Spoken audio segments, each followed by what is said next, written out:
মহরম চিল্লাবি আর কানবি, এখন ভাই ভাইয়ের বুকি নিয়ে কানবি, বাপ সন্তানের বুকি নিয়ে কাঁদবা। এই বাবা সন্তানটার বুকি নিয়ে কাঁদবা।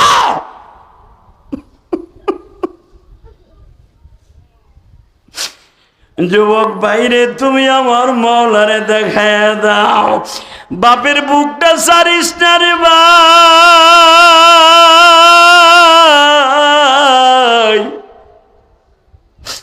আমি না বলা পর্যন্ত বাবার বুকটা ছাড়িস না। ওই বুকের মধ্যে তোকে পাওয়ার কত আকাঙ্ক্ষা তুই জানোস না।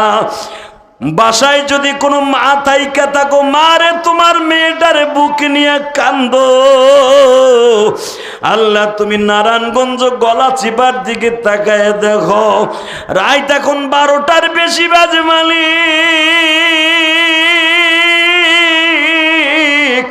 আজকে 17ই জুলাই তুমি দেখো 12টার পরে হাজার হাজার যুবক আজকে কান্দে।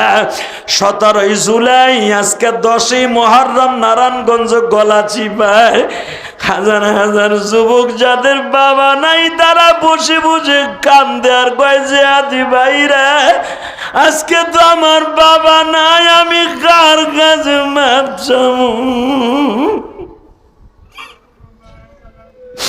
আমি আমার বাবার বাড়ি থাকি, আমার বাবার 3.5 হাত কবরে ঘুমাই রই।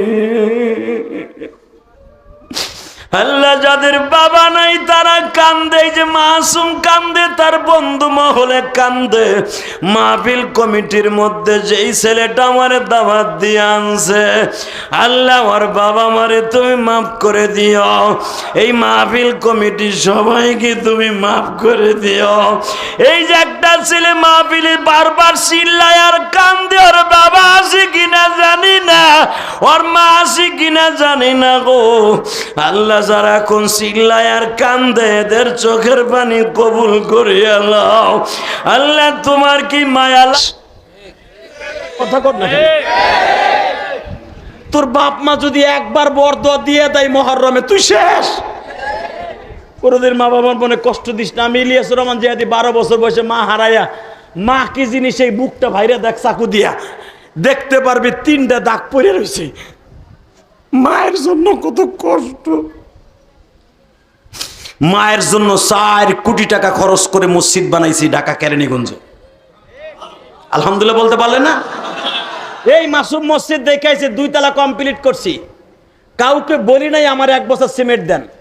তোদের এই ওয়াজের রক্ত পানি করা পয়সা দিয়ে তোমার সমালোচনা করো না, বক্তারা টাকা নিয়ে কি করে দেখে আসবা কেরানীগঞ্জ। এই তো তোমাকে নদীটা পার হইলি তো কেরানীগঞ্জ দেখে আসবা। কেরানীগঞ্জ কদমতলী চৌরাস্তায় ইলিয়াস রহমান জিহাদি শুধু বাড়ি গাড়ি করে নাই, জান্নাতের বাড়িও একটা মসজিদ আল্লাহ আমারে দিয়ে বানাইছে। দেখবা বিশাল বড় ইসে লেখা আছে মসজিদে বাইতুর রহমান, এখানে লেখে নাই মসজিদে ইলিয়াসুর রহমান।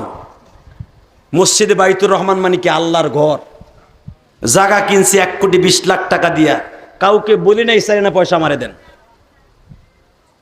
এই পর্যন্ত 4 কোটি টাকা খরচ করছি। তোমাদের মতো এই মানুষের মাহফিলের টাকা দিয়া, রক্ত পানি করা পয়সা দিয়া বাড়ি বেইসা, কেরানীগঞ্জের 2টা বাড়ি বেইসা আল্লাহর একটা ঘর করছি জান্নাতের। এই মাসুমের কাছে জিজ্ঞাসা করো, দেখে আসবা কত সুন্দর মসজিদ করছি। তোমরা তো সারা গোষ্ঠী কমিটি মিলে তারপরে এই ডুব করছো। আর ইলিয়াসুর রহমান যদি এক টানা 1 বছরের ভিতরে জায়গা কিনা আল্লাহ মারে করার তৌফিক দিছে, আল্লাহর হাজার শুকর। নিজে জায়গা কিনা নিজে মসজিদ করছি। তোমাদের মতো মানুষের গরিবের টাকা দিয়ে করছি, কোনো বড় লোকের টাকা দিয়ে করি নাই।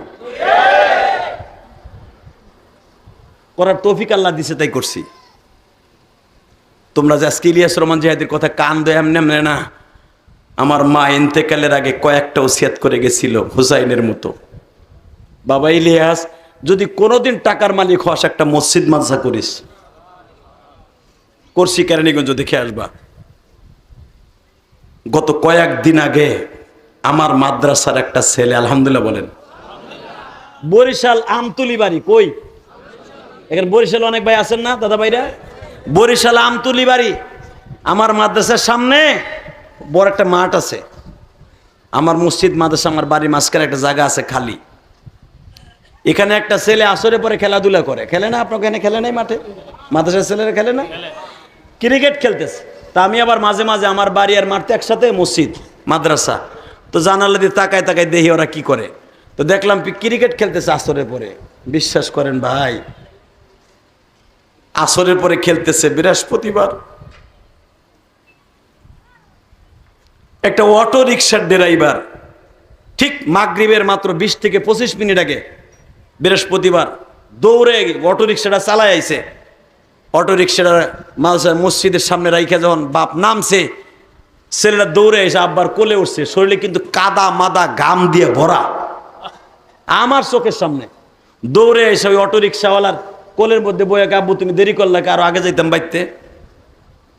পাশের দোকানের থেকে বাপ আমার চিপস কিনে দাও। আর একটা ছেলে বলতেছে ভাই তুই যাবি, তোর কাপড় চোপড় নিয়ে যাবি না? ও কাপড় চোপড় বাস করে ব্যাগে বইরা কই আবার শনিবারে আয়া পড়িস ভাই। তো ও আবার ওরে কইতাছে তুই যাবি না? কই আমার তো যাবার জায়গা নাই। দোনোজন হেফজখানায় পড়ে।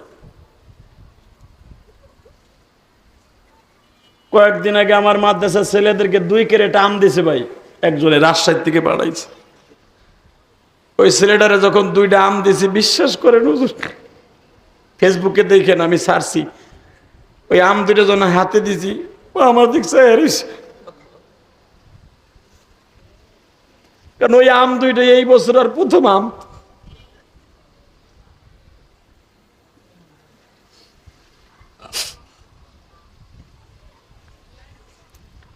বেজেন্ডে আমি আপনাদের 2টা বাম ধরে বলে দিয়ে যাই, আমার নবী ছিল ইয়াতীম, আজকে জয়নাল আবদিন ইয়াতীম।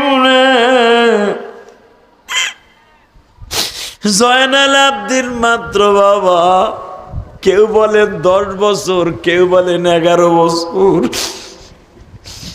নাবালিক অবস্থায় জয়নাল আবদিন এতিম হয়ে গেল গো। আব্দুল্লাহ ইবনে আব্বাস যখন জয়নাল আবদিন রে জিজ্ঞেস করে, তোমারে তো আমি হাসতে দেখি না, বারবার বলে আপনি কি দেখছেন আপনার বাবার এইভাবে বেয়াদবি করতে? শিমুর আমার বাবার মাথা গুলারে ফুটবল খেলছে। আব্দুল্লাহ ইবনে আব্বাস আর কোনোদিন কথা বলে নাই।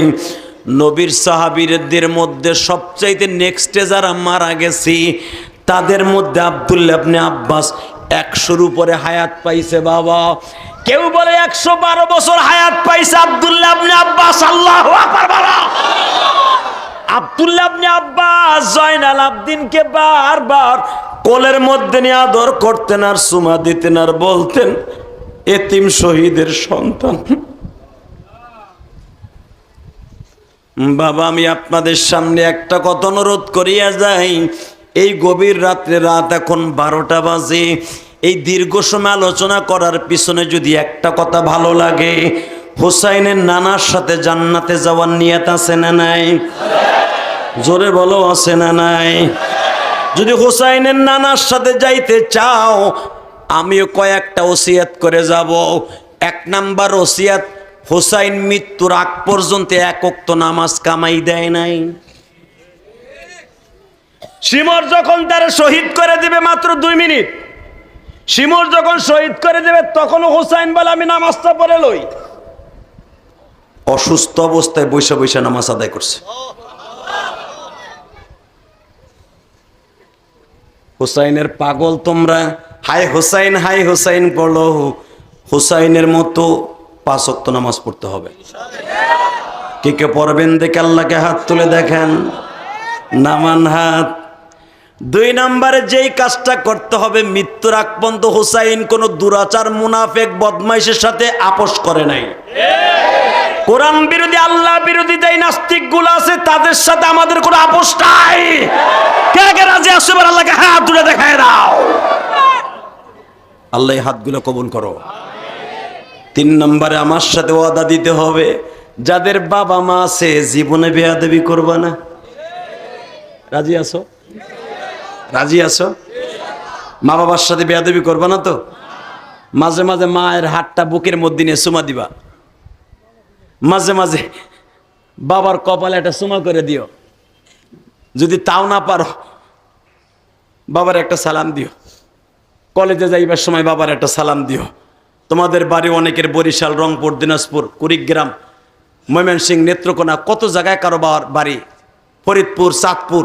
তোমাদের কাছে আমার একটা অনুরোধ থাকবে, তোমরা যখন আসবা বাড়ির থেকে বাবার একটা সালাম দিয়ে আসবা, মার কাছ থেকে বলে আসবা। এর বিনিময়ে কি পাইবা জানো? ওই যে মা যে বলছে বাবা যাও ভালো থাইকো, এই যে ভালো যে থাইকো বলে দিচ্ছে না দুনিয়ায়, কবরে যাইও ভালো থাকবা। আর যদি মা বেজার হইয়া কইয়েই ফেলে, তুই আমার কাছে কইয়া গেলি না বোর কাছে কইয়া গেলি, তোর মরণ ট্রেনের নিচে হইব।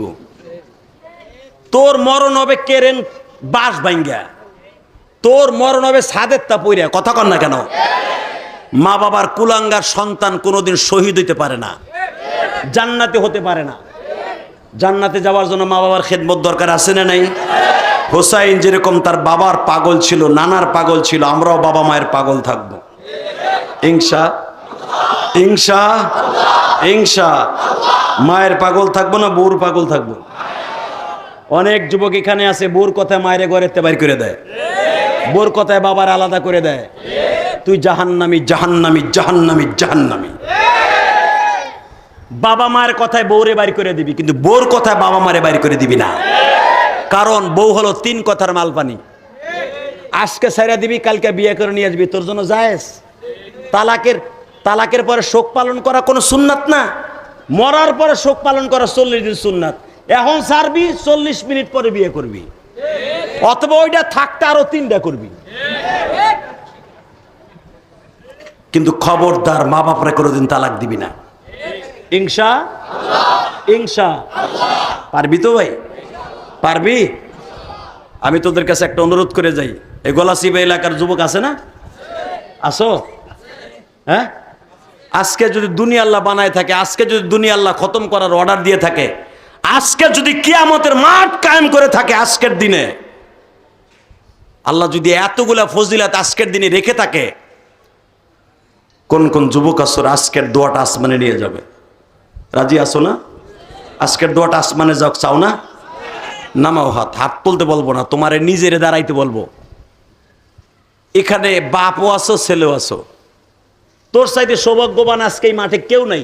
এখন যাদেরকে আমলটা করতে বলবো, যাদের বাপ এই মাঠের মধ্যে আছে, এই গলাচিপার যুবক, অথবা যে এলাকার আছে, বাপরে নিয়ে ভাড়া থাকো, এরকম কোন যুবক আছো যে তোমার বাপ আছে অথবা তোমার বড় ভাই আছে এই মাঠের মধ্যে? বাপ নাই, বাপ কবরে, বড় ভাই আছে, এমন কে কে আছে? দাঁড়াও তো, কে কে আছো তার বাপ এই মাঠের মধ্যে আছে? 2 বাপ বেটা একসাথে আছো, অথবা 2 ভাই মার পেটের ভাই একসাথে ওয়াজ শুনতেছো বসে বসে। দাঁড়াও, ভাড়া থাকো অথবা বাড়িওয়ালা, কে আছো? দাঁড়া।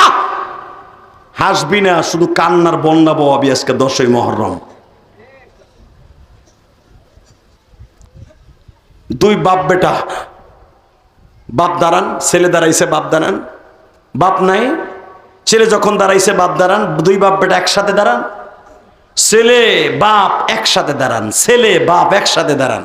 আমার দিকে তাকা। এখন পুরা গলাচিপার মধ্যে তোর মতো দামি আর কেউ নাই।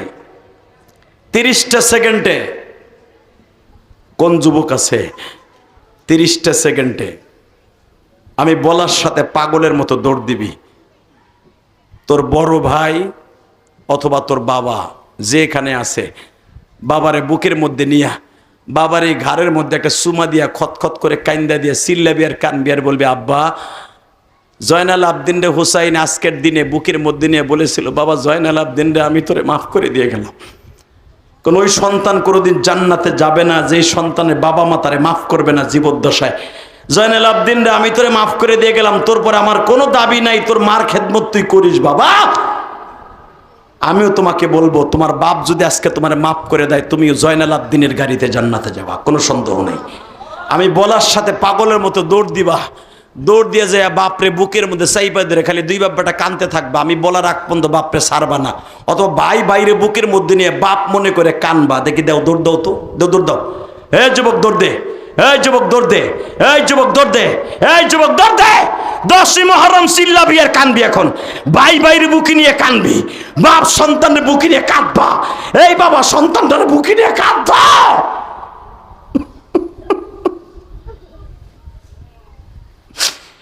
যুবক ভাইরে তুমি আমার মওলারে দেখায় দাও, বাপের বুকটা সারিস না রে ভাই।